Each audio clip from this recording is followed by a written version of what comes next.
And until we can come to a place where we acknowledge that rebranded, sanitized, polite racism is still racism.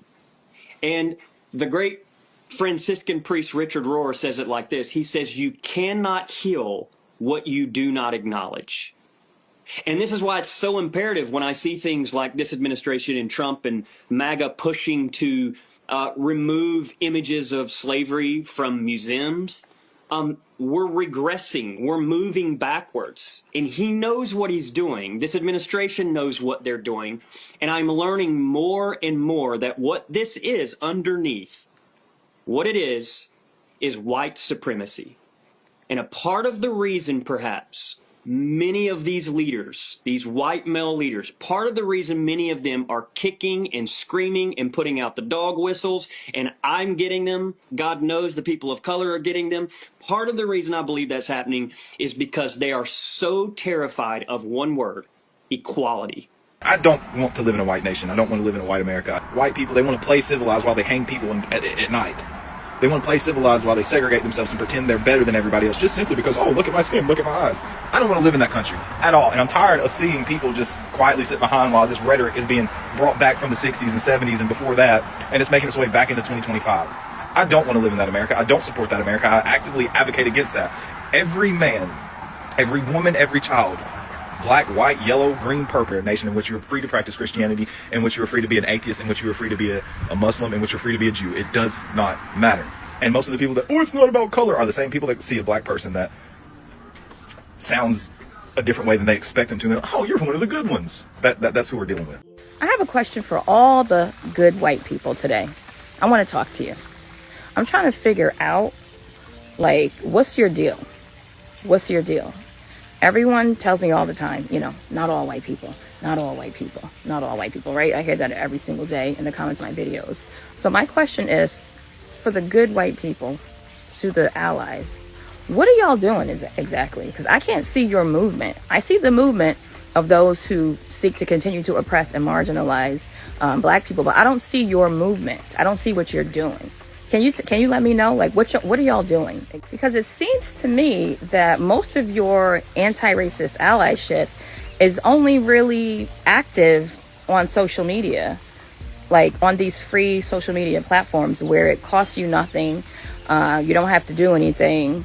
I'm trying to figure out, like, in real life, what exactly are y'all doing? Because I'm confused. I'm confused. So you're only an ally and anti-racist on social media, but in real life, you're just a passive part of the problem instead of an active part of the solution. I'm just like, I don't know. I don't know. There's so many good white people. What are y'all doing? Where is your movement? And then, not to mention, most of y'all don't even support the black people who are doing this work. We shouldn't even have to do this work, but we are. And then you don't even support us. Like, I'm trying to put your money where your mouth is. What are y'all doing? Because the people who are taking us back in time, literally taking us back in time, reversing the little bit of progress that we have made to try to go back in time, they are organized, they are well-funded, they are strategic, they are consistent, they are focused, they are playing a long game. They don't say things like, oh, there's nothing I can do. I mean, what are you going to do? They are focused and they are serious. What are y'all doing? What are y'all doing? Somebody tell me, like, let me know, because I'm confused. I'm really confused. What are y'all doing? Hi, I'm Kylie, and here are 3 signs of internalized racism as a white person. Number 1, you don't think that systemic racism exists. You understand that certain people are bigoted, but you don't see racism as a system that you benefit from inherently simply by being white. Number 2, you feel defensive when race comes up. You genuinely feel like, oh, I can't possibly be contributing to the problem, and you take everything personally. The goal isn't to deny your struggles as a white person, it's simply to educate you that your life is easier because of the color of your skin. The color of your skin doesn't make your life harder in any way. Number 3, this is the biggest one that I see among white liberals, is staying silent to keep the peace. If you see racism, you have to call it out. It is a social ill, which means it literally gets passed from person to person. If you are someone who enables these types of comments, people will feel comfortable saying them around you in the future, which subsequently makes racism worse. So do your part, educate yourself, and surround yourself with people who are open about conversations regarding to race and power in America. Because the color of your skin, unfortunately, does matter a lot in terms of the life that you live here. So remember to keep doing the inner work. Okay, bye. There are two types of white people in the world: white people and people who just happen to be white. Those of you that just happen to be white, it is your job, it is your responsibility to police and educate the other whites. I will not be explaining further. Thank you for your attention on this matter. As a white male, let me just speak to any other white males that are listening, or white people that are listening in general. We're not fooling anyone, and we're not fooling ourselves. And I know, because I was raised and conditioned to see the world a particular way, I know what my ears are hearing, and you can place all the context you want around it. Someone said to me recently, Pastor, he did not say, quote, black women. You're right. He called specifically 4 black women, one of which was Michelle Obama. Hi, I'm Kylie, and this is why a lot of nice white people are actually incredibly racist. To start, a lot of white people are only nice to other white people, and that is because they see white people as an extension of themselves. You see white people as part of the same community as them, as members of the same team. That is why you could be like, oh my god, this person is so incredibly nice. I can't believe that they would be racist. I truly didn't know. Because a lot of white people have gotten really good at hiding their prejudice. So really, there might not be signs if you're another white person. If they don't have a reason to be rude to you, they're gonna be nice. But the second that you're a person of color, that's when the problems start to come up. In the same way that a guy, you don't actually know how he is in the bedroom. You might be like, oh my god, my friend Ben, like, that's my bro, he would never do something like that, but you don't actually know what Ben is like in the bedroom. Ben might be incredibly pushy, he might be a sexual assaulter, and you wouldn't know that because you're not a woman, in the same way that a lot of white people are blind to other white people's racism. I am really good at this point in picking up on when people are racist, like the racist white liberal type, but there are still occasions when I genuinely think a white person is cool and they make racist comments down the line that shock me, and then the friendship ends because I wouldn't have never been friends with them if I knew that. Someone commented that white people hate black and brown people more than they love themselves, and that is absolutely true. And I have 3 reasons to explain this. If you don't know me, hi, I'm Kylie. I was raised MAGA, and I unpack white supremacy on my channel. Reason number 1, every single time I call out white supremacy, someone comments, well,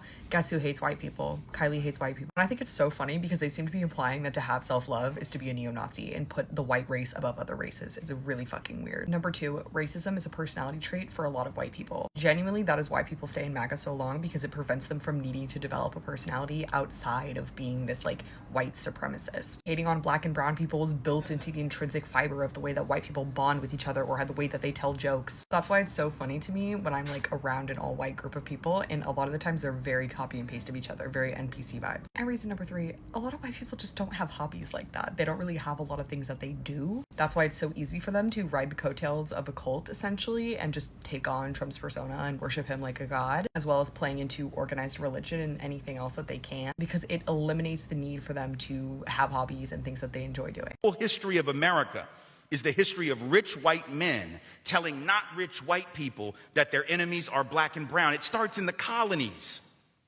of what would become the United States. Let's remember, during the colonial period, mid-1600s, there was no such thing as white people. I know some people who are now called white find that shocking, right? Because they think whiteness is real, right?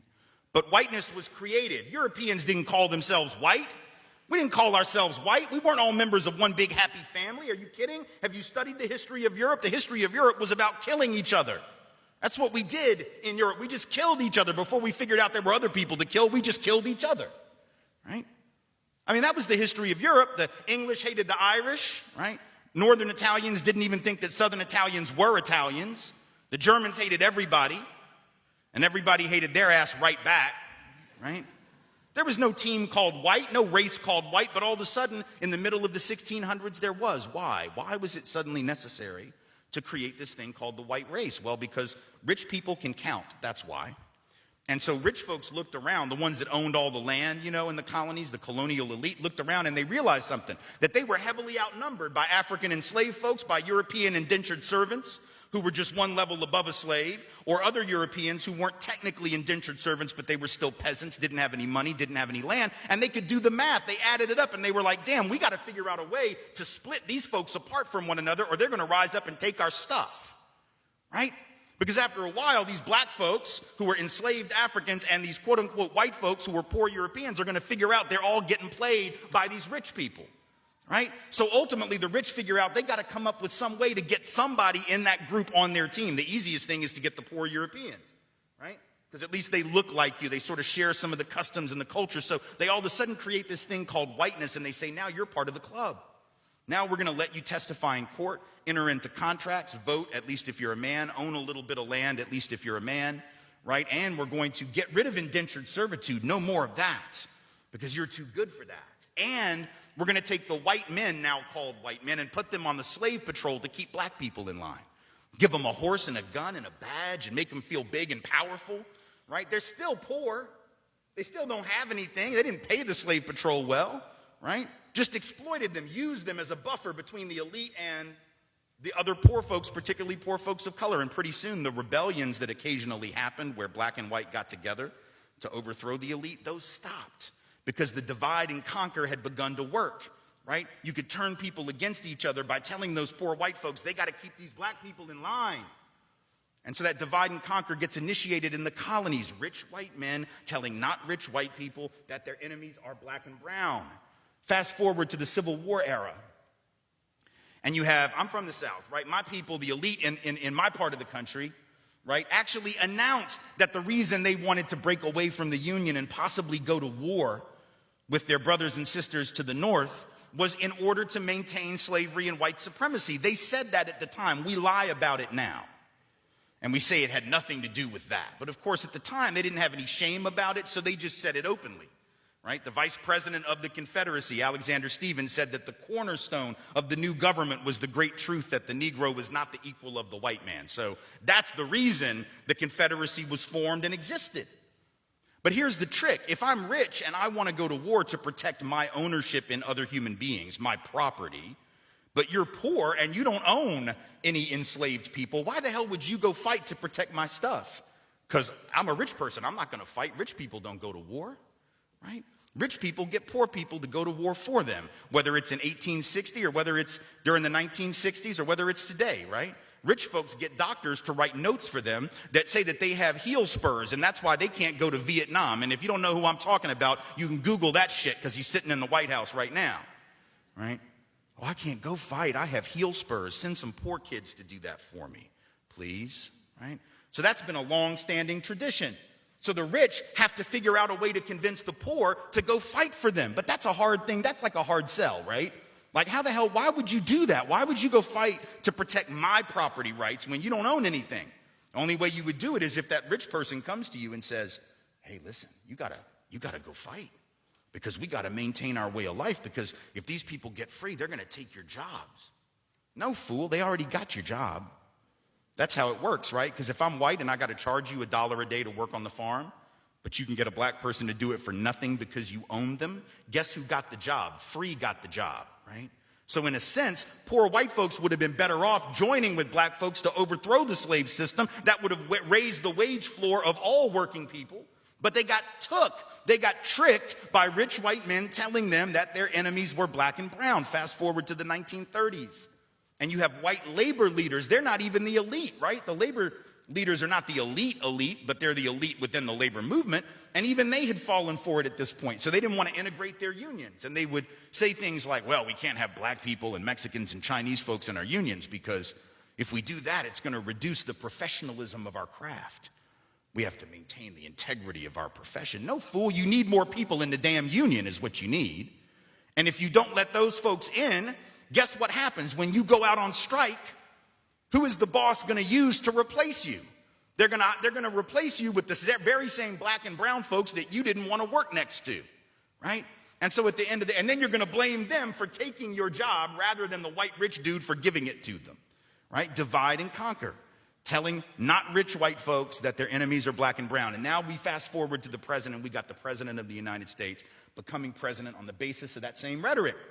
We have been having this conversation about good white people and allyship for literally decades now, and yet nothing fundamentally changes. We are still here in 2026 asking the same questions, pointing out the same gaps, and watching the same patterns repeat again. I'm tired of it, genuinely exhausted by it. The wealth gaps between black families and white families hasn't closed. Police still unalives black people at disproportionate rate. Black maternal mortality remains a crisis. Black unemployment is still higher. Black students are still being pushed out of schools at alarming rates. Black neighborhoods are under-resourced. Black businesses struggle to get funding. Schools in predominantly black areas don't have the same resources as schools in predominantly white areas. Redlining might be illegal on paper, but its effects are still very much alive in the real estate market. Generational wealth is still concentrated in white families. None of that has shifted. None of that has fundamentally changed in a meaningful way. Many white people have posted about it on social medias. Many white people have made statements and declarations. White people have shared their journey of learning and unlearning racism. Many white people have created content about being anti-racist. The material conditions of black people's lives unchanged. Inflation has hit black communities harder. Housing prices have made home ownership even more impossible. Student debt has buried black students deeper. The gap continues to widen, even as the conversations about closing it multiply. When I'm watching these conversations about white allyship and what good white people are supposedly doing, I'm not thinking about what white people need to feel themselves okay about. I'm thinking about their journey or their growth on the redemption arc. I'm thinking about what black Americans actually need to survive in America. Those are two completely different things. The other is about actual survival. What Americans need is for systems to change, real structural change. Y'all need policy that redistribute wealth and resources. Black Americans need reparations, not as a symbolic gesture, but as actual monetary compensation for centuries of theft and exploitation. Black Americans need power. They need white people with access and resources to actually use that access and those resources to redistribute them, not just to feel better about inequality. There is a fundamental change between charity and justice. Charity makes the giver feel good while allowing them to maintain their position. Justice actually transforms conditions and redistributes power. Black people don't owe white people a path to feeling like good people. That is not their responsibility. They don't owe anybody the validation of doing the bare minimum of not being racist. That is not an accomplishment worth celebrating. That is just not participating in active harm. The fact that black Americans created this entire cultural framework where white people get praised for simply being not as bad as they could be tells you everything about how white supremacy is normalized in the society. I'm not saying that white people cannot be a part of the solution. What I'm saying is that the framework they serve is backwards. The framework of asking black people to validate white people's anti-racism, to thank them for their allyship. That is the problem. It centers white people's feelings and growth instead of centering black liberation and black survival. The question should not be, are white people doing enough? The question should be, are conditions of black Americans actually improving? The answer is no. The conditions are not improving. Black people are still struggling with the same systems. They are still fighting the same fights. They are still explaining the same concepts. They are still providing the same evidence. So whatever white people are doing or think are doing is not working. It's not translating into anything real for black Americans. What we want to see and hear is this conversation about allyship, and more conversations about reparations, and more actions around concrete policy change. Let's focus on individual redemption stories. and more focus on systemic transformation. Black folks have been fighting for their liberation for centuries. They did not wait for white people to catch up before. They won't wait now. They will keep doing it with or without white people's validation. Black folks are the one with actual solution, and they know what needs to change. They know what justice looks like. They have been saying it for years. They have written the book. They have created the framework. They have done the thinking. The question now is whether somebody with actual power is going to listen and act on what Black Americans are asking for. Based on what I'm seeing in this 2026, the answer is still mostly no. So forgive me if I'm not being impressed by those performative gestures. The only thing that moves me is real, tangible change. What matters is whether Black Americans are actually getting what they need: freedom, safety, wealth, power, and the ability to thrive on their own terms without having to explain themselves to anybody. Everything else is just talk, and we've had enough talk. That was it, brothers and sisters. Let me know what y'all think about this video. Let me see your opinions down there in the comment section. If you have enjoyed watching this one, please make sure you click on the like button and subscribe for the future interesting episodes.